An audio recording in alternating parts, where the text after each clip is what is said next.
Welcome back to Bowls with the Bard. My name is Cakes, I am your host. Today we are talking with Peter Mikhail. Peter has been horrifying folio purists and DC audiences alike for the last 8 years. His love for Shakespeare stems largely from reading Hamlet in high school and thinking, this would make a lot more sense performed than read. He was correct. Favorite Shakespeare plays of his include Twelfth Night, Much Ado, and Othello, with honorable mentions being Rosencrantz and Guildenstern Are Dead and I Hate Hamlet. On the weekends, Peter can be found performing in Drunk Shakespeare at the Sage Theatre with his friends, and soon after drinking the nearest bar dry with said friends. He also likes long walks on the beach, pina coladas, and getting caught in the rain. Peter is here with us today to talk about DC's new chapter of Drunk Shakespeare and to teach us how the Shakespeare industry can do better by mixed-race individuals. I am ecstatic to share our conversation with you, but before we got chatting, I got a little high and Peter drank some whiskey.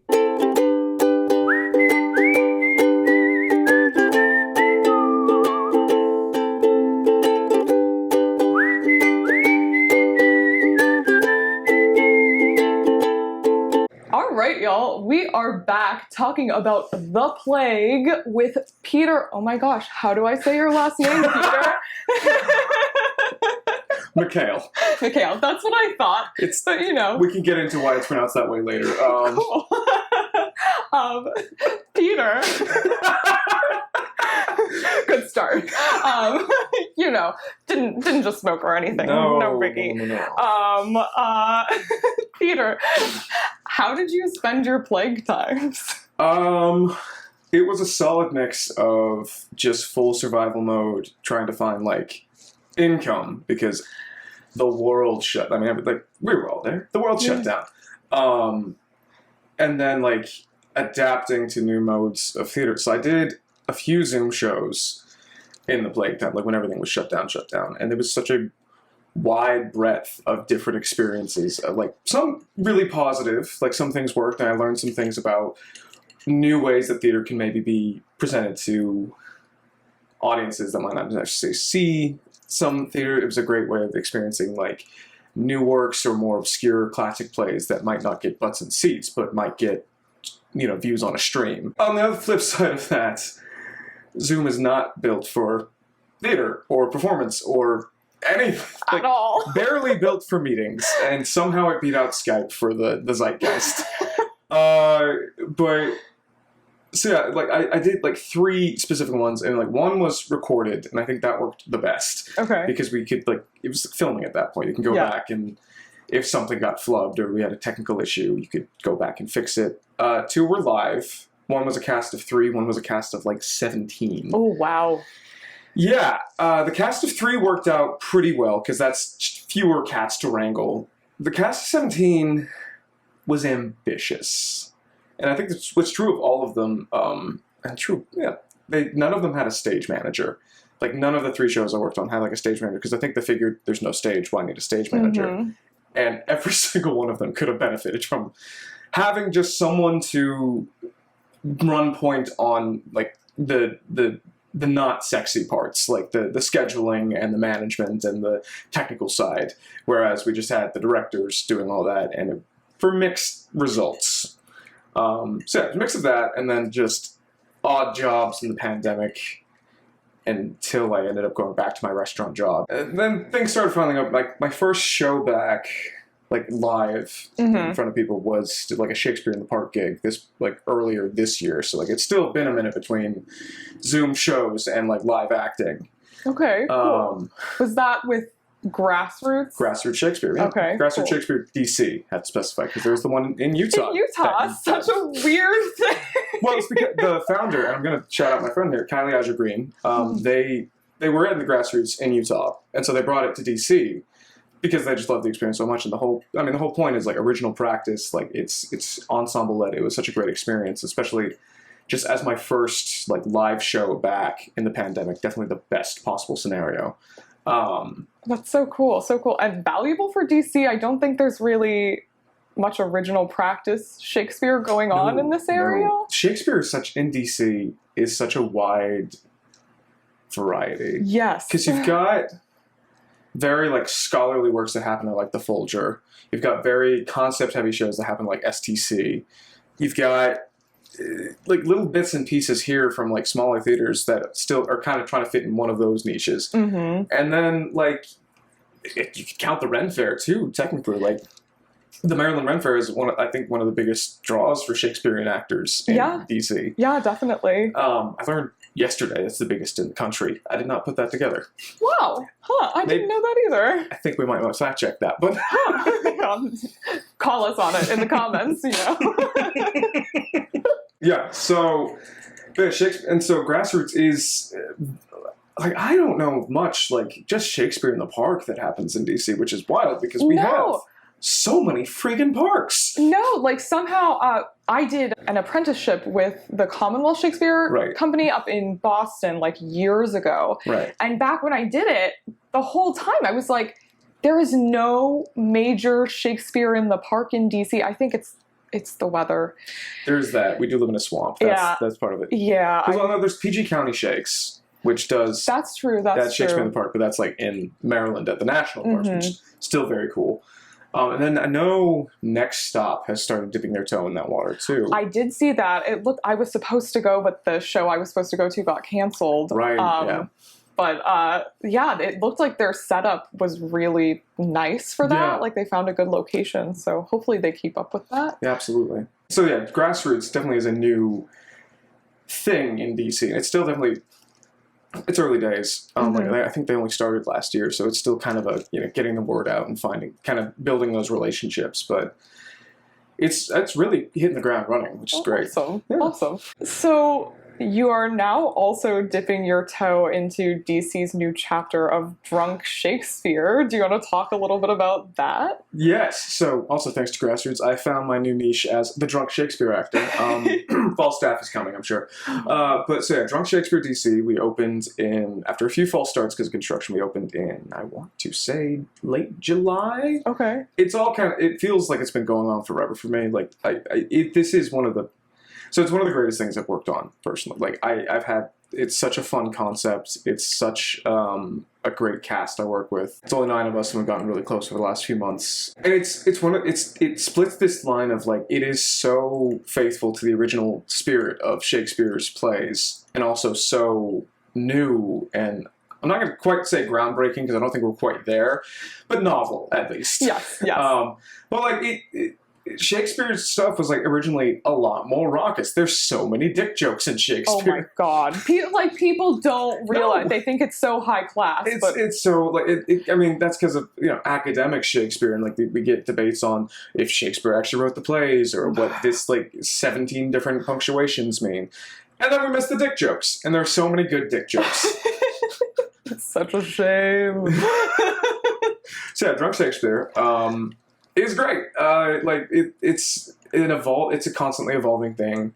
It's like 50% improv, 50% Shakespeare, which for 9 Shakespeare actors was a massive jump for us. Yeah, I bet. Like the other cities, like Chicago, New York, the casts are made up of improv actors doing Shakespeare for the first time.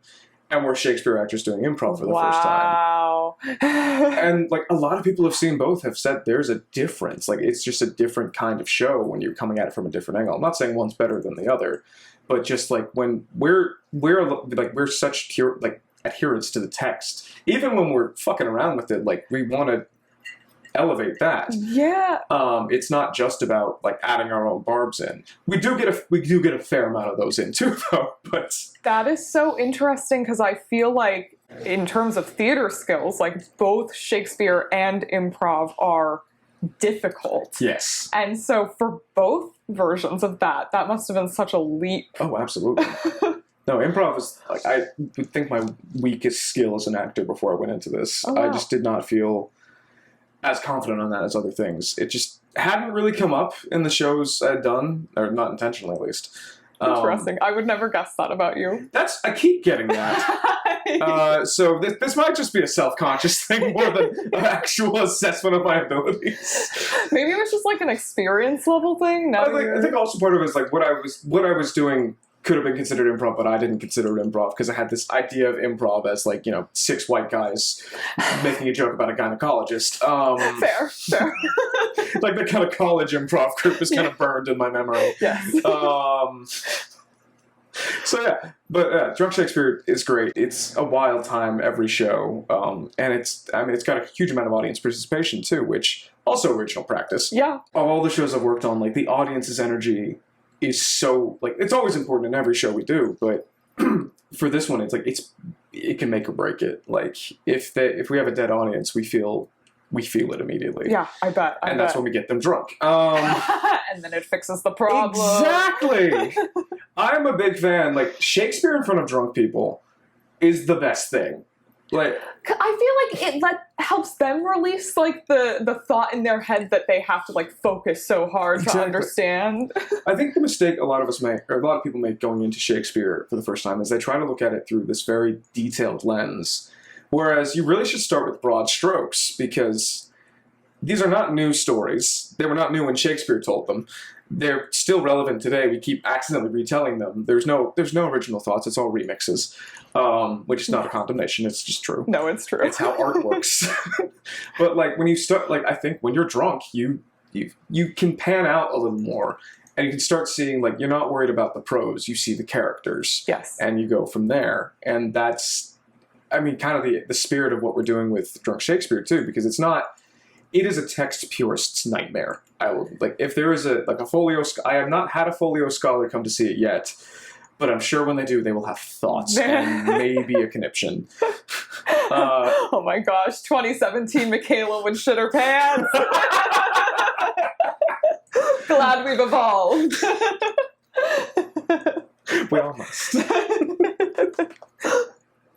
I mean, like, I've had friends who could definitely, like, quote Shakespeare chapter and verse at me who have come see it, and they've loved it because, I mean, everybody loves a good dick joke. Yes. Oh my gosh. I so look forward to getting to experience it. Awesome. So moving on to less fun, but still important topics. I feel like in these plague times, we had a chance to kind of address some issues in theater and Shakespeare. And we talked about it a little bit, and then it didn't really happen. Yeah. With you, I'm curious as to how you feel the Shakespeare community could do better by mixed-race individuals, Right. or how we're falling short with those people.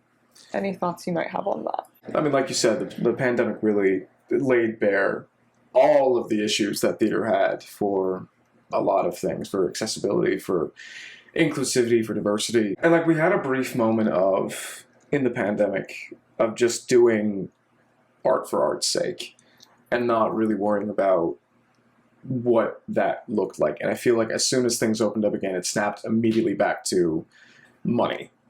Yeah. And yeah. the best way to get money out of audiences and what that looks like. As for how it affected mixed race people like myself, because yeah, I'm very ethnically ambiguous. I can pretty much, if you stare long enough at me and think of an ethnicity, you'll start seeing traits. Specifically, I'm Middle Eastern, but like Shakespeare has never been great for the not white folk. We have like historically how it's been produced, like the original subject matter, what's happened to since. What we get with like the kind of theaters that put on Shakespeare that are very specific about catering to the folks with money is that they're more likely to put on what's been done for the past century or whatever, which is a very white bread, sanitized version of the work. And so we kind of get away from, like, it's still very much based around European beauty standards. It's very much based on the white gaze. Like, you do get interesting productions of, you know, Merchant or Othello now and again. But even then, it's still, like, there's always this elephant in the room about, like, what is being done behind the scenes. And, like, I think DC especially, and this isn't just a Shakespeare problem, it's a theater problem. I mean, for one thing, it's a very cliquey city when it comes to theater. Yeah. Yeah. Oh, yeah. Oh, yeah. It's like big city vibe, but small city amount of people. Like, you will know every single person involved, but if you don't know them in the right sequence, you might not get through doors. Yes, yes. And so like it's very much like there's that as a contender for a lot of people. So you've got the cliques that people form, and like it's who you know, not necessarily what you can do, which is not the most conducive when some people have very rigid ideas of what casting should look like for Shakespeare, what the production team should look like for Shakespeare. I mean, if we're talking Shakespeare specifically, like the Shakespeare Theatre Company, this is slander, who will find out. You're more likely to get casted if you move to New York. Truly. Yeah, truly. Like, I feel like, and this is definitely not specific to mixed race people, but we run into it again and again where bigger theaters in DC, like especially the ones who are doing like more classical works, there's one of two options. One, they'll just decide they don't need to involve people of color because they're doing classics works, and if it wasn't necessarily a script, then why do we need to worry about it? Or two, they will go full high concept, it is about that ethnicity altogether, no stops, and then we'll cast from California. There's a middle ground I think we can reach very easily. Like, it doesn't... obviously, we need works about different groups other than white people. But also, at the same time, we can just cast not white people, and it doesn't have to be the make or break. It doesn't have to be, like, this massive undertaking, which is, I think, what one of the big roadblocks is, that when we, like, folks like me are going into the audition room, that sometimes it feels like it has to be this politicized thing. Like, I've definitely called in for roles because I'm Middle Eastern, or I can look enough like another ethnicity that it makes sense. The weirdest one was when they called me in to be an Indonesian boy, which I don't quite see myself, frankly. I had a professor turn to me and was like, "Peter, you're brown."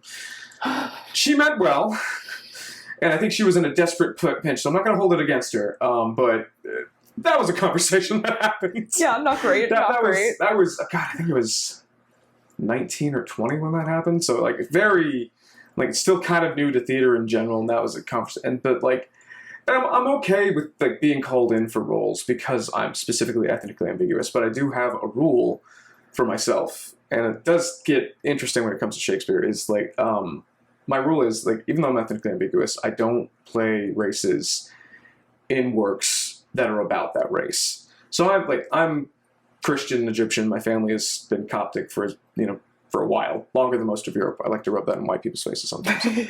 but I'm comfortable playing like a Muslim character, but I wouldn't want to play a Muslim character in like Disgraced or like a show where it's about the Muslim identity. So where that kind of butts into is when you do have roles of color in Shakespeare, it is usually about that identity. Yeah. Like, I have played Aaron the Moor. Should I have played Aaron the Moor? Questionable.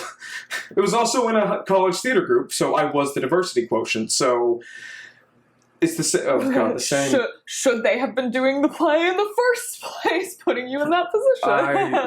I spent an entire other interview on that particular production of Titus Andronicus. But anyways, well, the worst thing is it's still an improvement because like a year before I got there, the same company did Othello, and then realized they didn't have any black actors who had auditioned, so they made it about an age gap instead. No. Yeah. Again, before I got there, but I learned about that. Even like as like fresh into college, 18-year-old, hadn't done Shakespeare acting before. It still just struck me. I was like, hey, that's probably not kosher. That's not good. No. I don't like that. So I mean, I'm a big proponent. Like the flip side of this. So I'm getting ahead of myself. I'm a big proponent of like you should just cast people based on their ability. You shouldn't necessarily worry about always having it to be about the ethnicity. Again, there are definitely a time and a place. We definitely need to have those stories told, and it has to be done sensitively, and it doesn't have to be white people to do it. You've witnessed what happens when white people try to tell not white stories. Unfortunately, far too much. Mm-hmm. Like, it should be done sensitively, it should be done with care, and it should be done with the right people in the room. On the flip side of that, though, so I'm a big proponent of just cast people who are good at the job. But at the same time, if you casting tells a story whether you like it or not. That's something like that comes up a lot, especially among like actors of color, like not just mixed race, but Black, Asian, Latino. Yeah. And that's something I think that a lot of white casting directors and white audiences don't necessarily click with all the time. Like I saw a production, God, this is ages ago too, It's technically Shakespeare adjacent because I think it was Folger. No, it was Ford. Never mind. That doesn't matter. Oh, well. It was Death of a Salesman. And they cast a local actor. I think Craig Thompson. I see him in so many things. I can never remember his name, and I hate it. He's great. So he's a black man. I know who you're talking about. He's excellent. Everything I've seen him in, he's friggin' transcendent. And then, like, as his sons, they cast these two tall, Nordic, Viking-looking white men. And I was just kind of taken out of it. It's like, you couldn't cast two guys who looked like his son? Like, that... Were there no other black actors around? In DC? In DC? Really? Walk me through that one more time. And, like, I mentioned it offhand to the two white people I saw it with, and they were like, oh, I didn't see the issue with that. I was like, well, that says something, too. So, there is a bit of a balance to find, but I think, first of all, having people of color in the production side of things, flat, baseline. And obviously, like, you're not just hiring people because they're people of color, but, like, there's so many people of color who are so good at their jobs. Yes. And, like, as they're excellent actors, directors, producers, technicians that don't get in the room because they aren't afforded the same opportunities. They didn't have the same kind of, like, exposure, especially when we're getting into Shakespeare.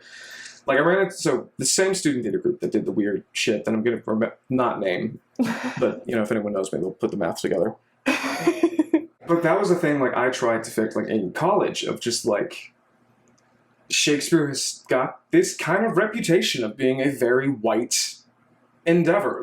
By its very nature, like, there's a lot of white characters, it's from England, it's just a whole thing, but it can also be, like, at its base, like, it can be for everybody. Oh my god, it should, and, like, there's a reason that we still have, like, Marlowe is obviously still around, but Marlowe is not ubiquitous with an entire genre of, like, acting and theater. Like, there's a reason Shakespeare is still around, and I think, in general, a lot more can be done to open that up to people who might not necessarily see themselves in Shakespeare, outside of just, you know, tragic roles like Othello or Aaron the Moor or the bevy of characters in The Merchant of Venice. That's, yeah. Yes, like, put an all BIPOC 12th night up on stage and have it be riotously funny and don't need to say something with it. It doesn't always have to be, like, yeah, like, and, like, there's obviously, like, recasting Shakespeare, like, and reframing and having these, like, high concept, heavy-handed, like, I am, like, for what, like, when STC did Othello with Patrick Stewart, and they reset it in South Africa to make it make sense. You don't need to. Also, maybe Patrick Stewart should be playing Othello. That's the one role I won't give him. I'll give him everything else. Yeah, no, not that just one. Not that one. It's like, there's a thing. Like, why can't you just accept that, like, every other role is technically for you? It's just, it's fascinating. Like, specifically about Othello, just, I feel like every white actor of a certain age wants to play it because they aren't allowed to. Mm-hmm. Olivier did it once, and it screwed everybody else over. Was it Olivier? It was Olivier. I think it was Olivier. It's definitely been more than just him that, like, did the full... Oof. At least Patrick Stewart had the decency not to do blackface. The bar is so low. Yeah. Yeah. But yeah, I hear what you're saying, and I think I've seen a tiny bit of it since, I guess, the pandemic has ended. The Folger just did Midsummer, and it was a largely black cast, not all black. Right. And there were definitely, like, sprinkles of blackness in the show, but it wasn't about that. And also, that Folger production stands out for me. Like, I auditioned for that. A lot of people I know auditioned for that because they were specifically looking for local actors, which shouldn't be revolutionary, but kind of is for a theater like that. On the equity level in this city, definitely. Like, it's a recurring theme that it's easier to, like, ship up to New York for those open calls. So, and I think the Folger having a production like that and going out of their way to cast local is a huge step forward for that. And, like, it was a gorgeous concept. All the aesthetics, so much fun. Everything was, even something as simple as that. Like, you could do that with a lot more stuff. It doesn't even have to be a huge deal of just, like, because they did in the casting notes make a big deal about local, which I get why, but, like, you could just do that more. Yes. I have to imagine it's cheaper to cast local because I don't have to worry about paying for housing for one thing. I can't understand the logic there. And again, this kind of goes beyond just, like, people of color, but, like, there are local actors who aren't people of color who are also running into this. Yes. of just the model we have for casting in the big house. So your options are either the non-equity, like finding spaces wherever you can and whatever, like Podunk Black Ox Theater you can find, or a park in Arlington. Yep.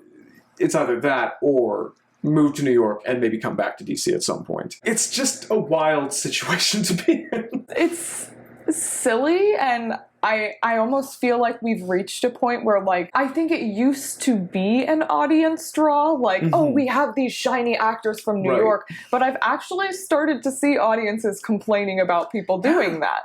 So maybe rethinking a Getting little? back to Drunk Shakespeare for a sec, like, everyone gets so excited when they find out we're local actors. Because a lot of people are assuming that this is like a touring thing that's like in New York, that's in DC just for a while.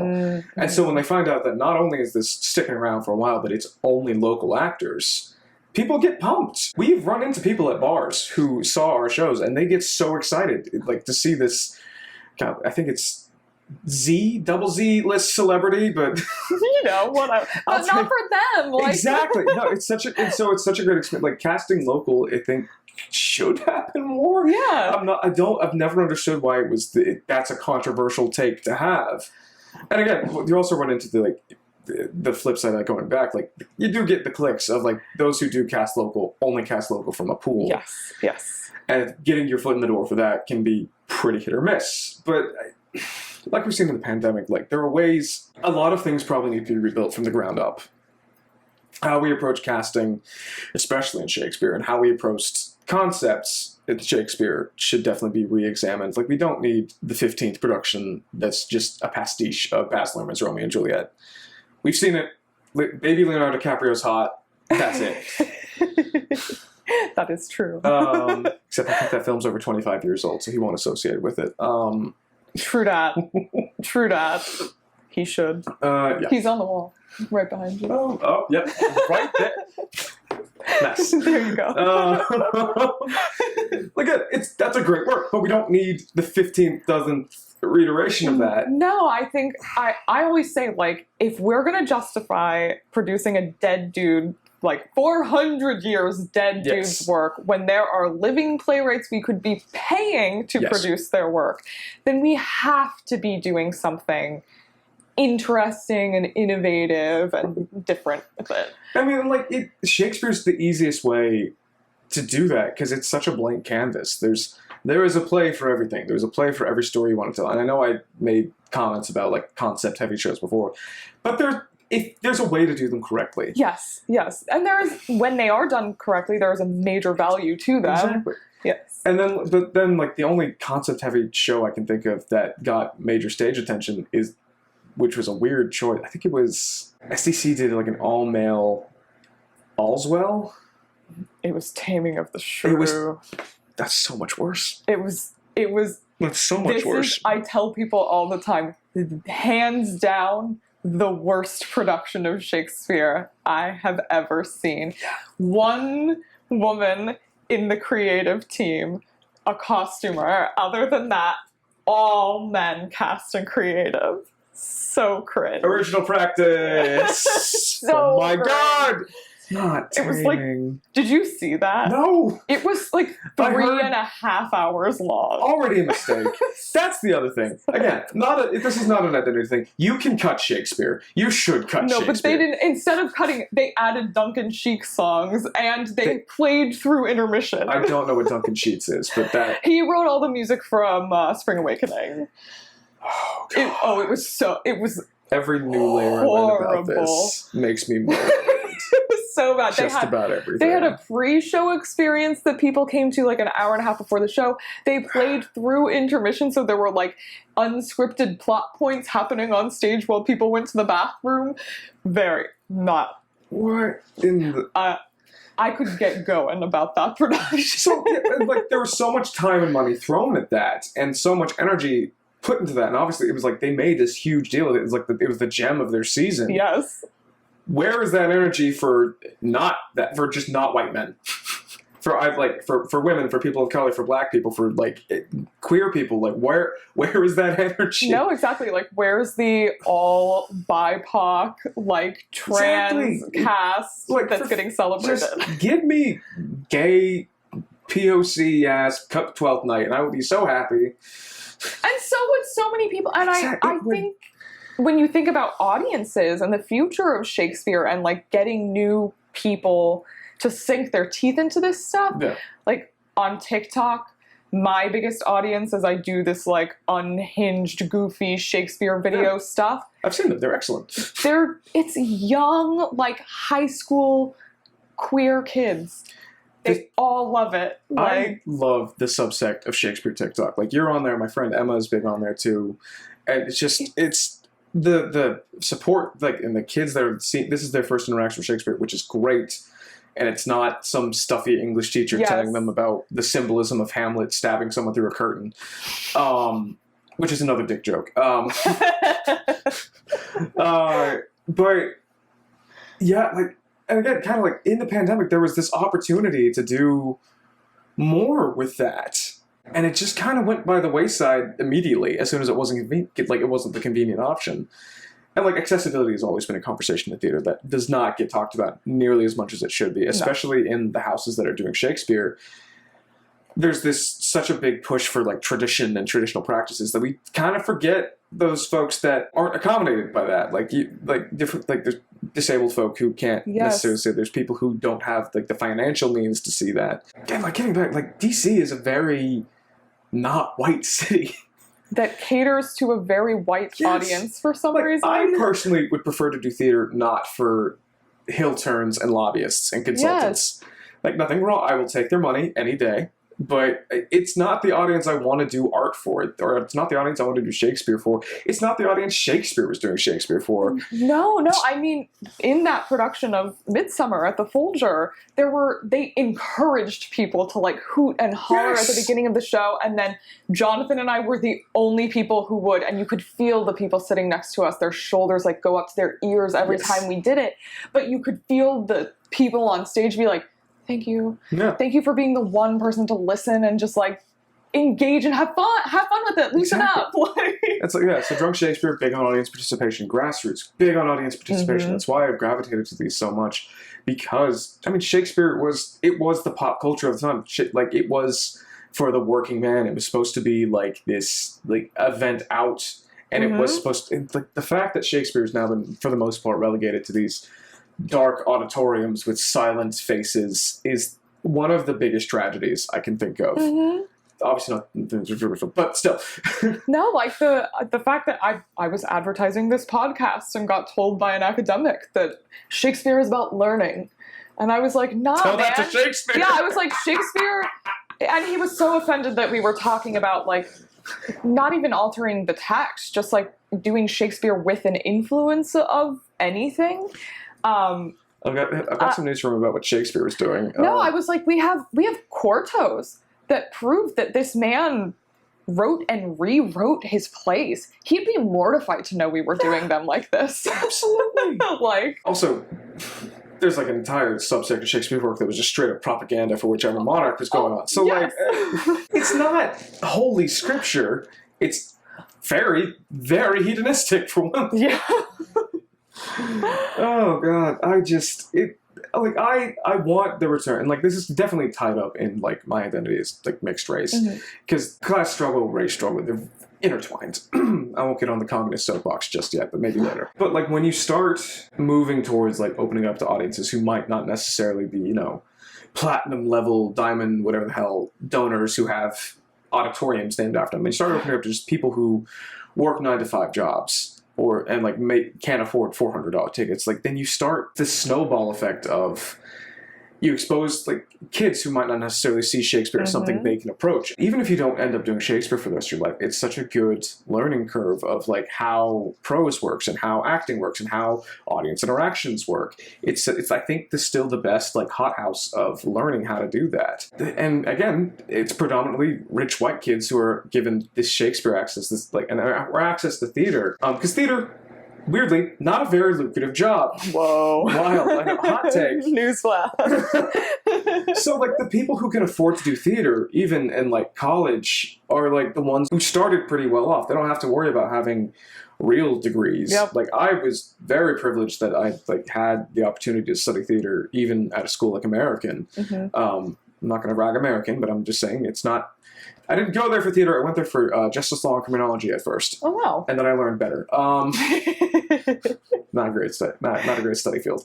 And, like I picked up a poli-sci minor to justify staying in DC, but still for the most part, like the people I was working with in theater were like they came from money. Yep. And they were very, very, very, very white. Yes. And I said that to their faces, so if they find this on the internet, they will not be surprised I'm saying this. I'm mixed race. Like, I'm half Egyptian, I'm half white. And culturally, I'm Texan because I do not speak a lick of Arabic. I could not begin to tell you anything about Middle Eastern culture outside of, like, the broad strokes I'm aware of. But, like, I'm still... in most theatrical rooms I'm in, it's like starting in college, moving up now, I am still kind of the diversity quotient. Yeah. Which is wild. That should not be the case. Yeah. Yeah. And then you do get, this is a brief anecdote, and I'm not going to name names or any production stuff, and I'm going to be very broad because this only happened in 2018, so there's still people around who will remember it. But like, I was part of a production, and there was a musician involved, and he was a black man. And it was a production of, I'm not going to name it. We're going to, suffice it to say, it was about like the black male experience in the modern day. And so it was a black man who was a musician, and the cast, which was predominantly white people, except for me and 3 other people, they really, really just immediately fetishized this poor man. Like, I doubt it was intentional. It was just like, oh my God, he's so hot, he's so talented. I can't talk to him, I can't look at him. So I was the only person who talked to him like a human being. He's great, excellent saxophonist, saxophonist, whichever. But it was just this stark contrast of, you are in this play about this man's experience, like that is supposed to be talking about what is going on for this, like what kind of ordeal, and you are still missing the point this much. Yeah. And like, this is not an isolated incident. This happens a lot. No, it seems to happen very frequently. I mean, I feel like it's every other week we hear about some scandal from some DC theater of like some artistic director who made some comment that was either sexual harassment or racist or homophobic or transphobic. But then it disappears. It's either like gets swept under the rug, or like there was the one outstanding case where that like one theater company just folded entirely. That was wild. Yeah. But we have seen the cis, white, straight, male interpretation of Shakespeare for 400 years. I think it's okay if we relax the grip a little bit. I agree. And start just like branching out. Like, what does an all-women production of Taming of the Shrew look like? What does an all-black production of Othello look like? What does a Jewish-run production of Merchant of Venice look like? What do these stories sound like? There's a lot that's problematic about Shakespeare, and it's just baseline. Like, obviously, it was written 400 years ago. It was not... obviously, not politically correct. Not all of it. But, like, there's so much to work with still. Like, there's a reason that we still do it 400 years later, and I think it's more important...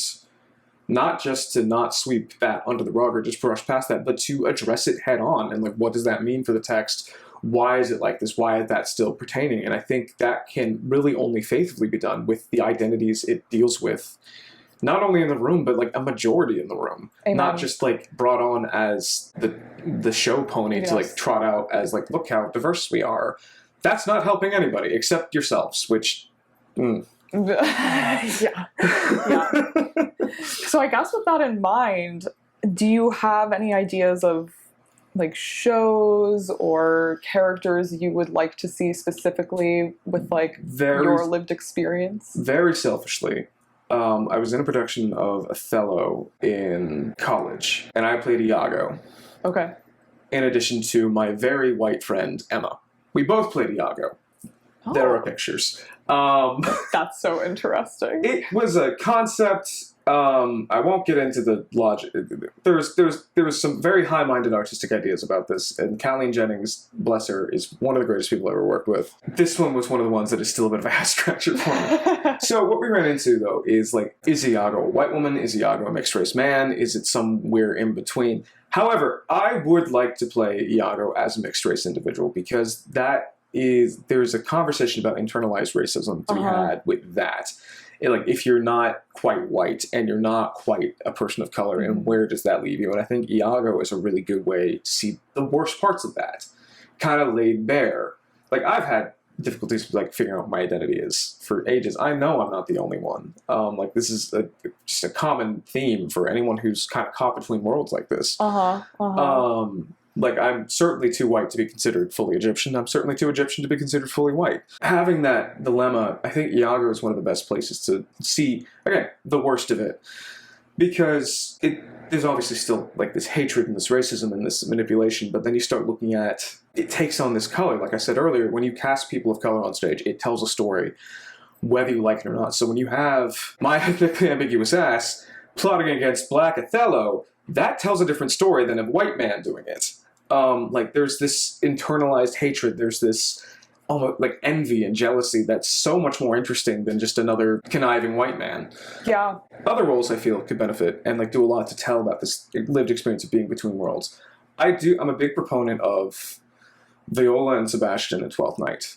I feel would benefit a lot from, those roles are very specifically about ambiguity and like operating in a world that's not quite your own and adapting to it. And I feel like, just, again, that's kind of the mixed race experiences. Yeah. You are always kind of operating in a world that's not quite your own. And so that's like the more positive spin on it than Iago is like, it can sometimes also be a rom-com with some swashbuckling, not just plotting against your friends. A bit of column A, a bit of column B. So I think those two would be like those three, I guess, off the top of my head are like the most like, of the roles I would like to analyze what the mixed race experience in theater and in the world is like. Those three would be my top, just because there's so much to work with. And in Shakespeare, it's such a broad branch that you can do, honestly, with any of the roles, you could play with that. With some exceptions, obviously. Like, I'm not sure quite how you would do it with, like, Hamlet Sr., but I'm sure someone wiser than me could find a way. Oh, definitely. No, I love that. I got to study Twelfth Night this year, like do a deep dive, and I had a trans classmate, and so we looked a lot at like that perspective of Viola.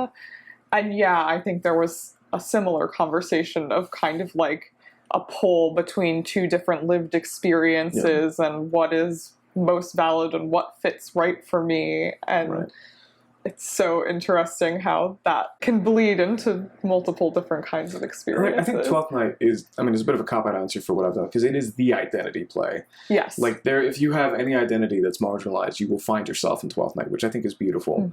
I saw a production, I think Next Stop did it, but my very good friend Ezra Tozian, yes. love Ezra. Yes. They played Viola, and they played Viola as non-binary. And so instead of, this character flipping between, male and female, they were just always non-binary, and like how that changed the script and how that affected things. And it was so cool. I didn't get to see that, but I can already piece together some of it. It was such a good cast in general. Like that was the first, this is off topic but only a little bit, it was the first 12th Night I ever saw where I sympathize with Malvolio. Like Malvolio wasn't just played as just the stock cartoon villain, but as an actual tragic character, and it was gut-wrenching. It was beautiful. Then once you sympathize with Malvolio, you can't stop. Back. Nope. Then you're mad whenever anybody plays him like an angry dude. Like there's so much nuance. And also they played it like the Yellow Stockings, they played it as cross-dressing. So not just dressing ridiculously, but dressing out of gender. And how that would be, like, then you're suddenly mocking a man who feels suddenly comfortable in a dress. And that's not as funny as the stockings. That's just sad. No, but also, like, somehow makes sense with, like, if he's seeing Olivia falling for a man who's kind of womanish. Exactly. Like, oh, gosh. That's 12th Night is the identity play. Yeah. Like, if you ever want, like, I think it's the best inlet into the rest of Shakespeare for people who are these like not cishet white dude straight man Christian identities. I think you can find, like, everyone will find something in Twelfth Night. It's one of my favorites. And it has less baggage than like your Hamlets, and your Macbeths, and your Romeo and Juliets even. Certainly. So yeah, that's I think one of the best ways to do that. Sweet. All right. Well, I think that's a good place to wrap up. Peter, Thank you so much for coming on the show. Thank you for having me. I really appreciate you doing this. I appreciate you doing And this. I appreciate you as a human. You're wonderful. Oh, thanks. If you enjoyed today's episode, you can follow Peter and Bulls with the Bard at the handles either on your screen or in the description. Please rate, review, and subscribe. It helps so much. And tune in next week as we chat with Gabby Wolf about her new play La Llorona and discuss how the Shakespeare industry can do better by mixed-race individuals and the Latine community. Until then, bye y'all. 1,000 sighs to save. Oh, lay me where sad true lover never find my grave to weep there.